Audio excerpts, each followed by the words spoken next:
Padi, bahasa Latin Oryza sativa, merupakan salah satu tanaman budidaya terpenting dalam peradaban.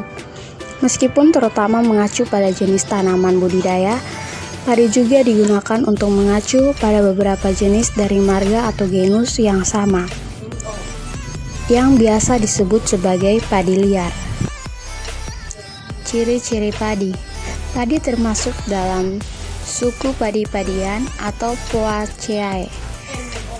Ternak semusim, berakar serabut, batang sangat pendek, struktur serupa batang terbentuk dari rangkaian pelupa daun yang saling menopang, daun sempurna dengan pelupa tegak, daun berbentuk lanset, warna hijau muda hingga hijau tua, berurat daun sejajar, tertutupi oleh rambut yang pendek dan jarang. Bagian bunga tersusun majemuk, tipe malai bercabang. Satuan bunga disebut floret yang terletak pada satu spikelet yang duduk pada panicula.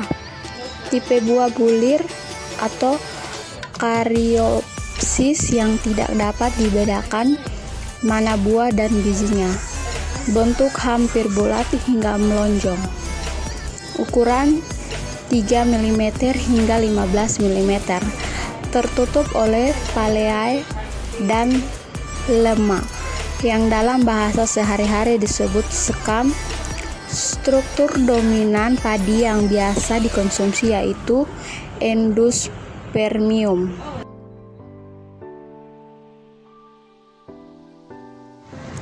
Belalang memiliki dua pasang sayap, yaitu sayap depan dan sayap belakang.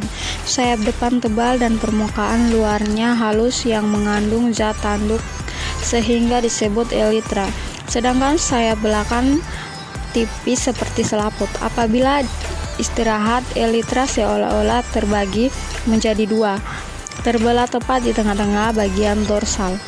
Sayap belakang membranus dan jika sedang istirahat melipat di bawah sayap depan. Metamorfose bertipe sempurna yang perkembangannya melalui stadia telur, larva, kepompong, dan imago. Larva umumnya memiliki kaki dorsal, namun ada beberapa yang tidak berkaki. Kepompong tidak memerlukan pakan dari luar dan bertipe bebas atau liberal. Tipe mulut menggigit. Alat mulut bertipe penggigit pengunyah, umumnya manibula perkembangan dengan baik.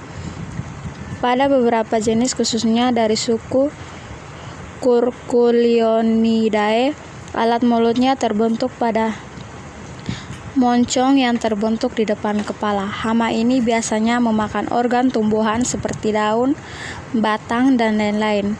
Organ tersebut akan kehilangan separuh dari strukturnya, terutama struktur luar seperti epidermis, serat daun, dan sebagainya. Namun tidak terlalu banyak karena tidak merusak organ dalam dari tanaman.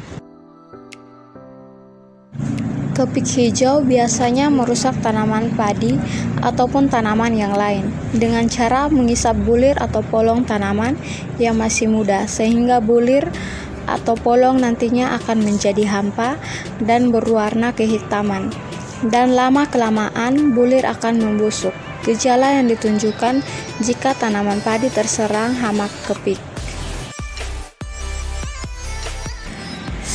Serangan hama ini menyebabkan munculnya bercak kuning di atas permukaan daun yang perlahan meluas hingga seluruh permukaan daun menguning. Bentuk daun menjadi lebih kecil dari ukuran normal. Daun melengkung ke dalam, daun kaku keriting dan sebagian besar menjadi rontok.